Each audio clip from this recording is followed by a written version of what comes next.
Judgement দিয়ে দিলেন একজন 15 লক্ষ ওবিসি সার্টিফিকেট ক্যান্সেল না হবে না, সার্টিফিকেট থাকবে।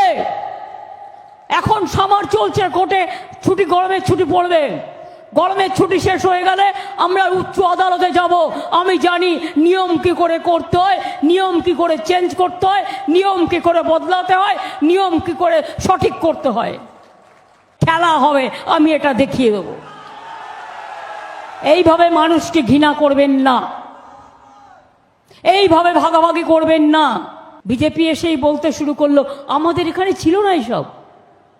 ममता जी तो बंगाल में दुर्गा पूजा करने नहीं देती, ममता जी सरस्वती पूजा नहीं करने देता। বল সরস্বতী পূজার মন্ত্র জানো? আসুন না মোদীজি একদিন। আমি মোদী বাবু মহাশয়কে আজ্ঞা করে বলছি, প্লিজ দয়া করে আপনি জায়গা ঠিক করুন, আমায় যেখানে যেতে বলবেন আমি যাওয়ার জন্য তৈরি আছি। একটা মঞ্চ তৈরি করুন, আপনার সাথে টেলিপ্রম্পটার থাকুক, কারণ তাছাড়া তো আপনি বলতে পারেন না, না দেখে বলতে পারেন না, দেখে বলতে হয়। আমার সাথে কিছু থাকবে না, আমি একা থাকবো।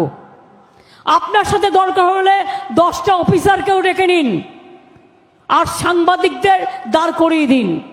সাংবাদিকরা তাদের মতো কোয়েশ্চেন করবে, আমিও উত্তর দেবো, আপনিও উত্তর দেবেন। কে ঠিক আর কে ভুল সেটা প্রমাণ হয়ে যাবে। রাজি আছেন?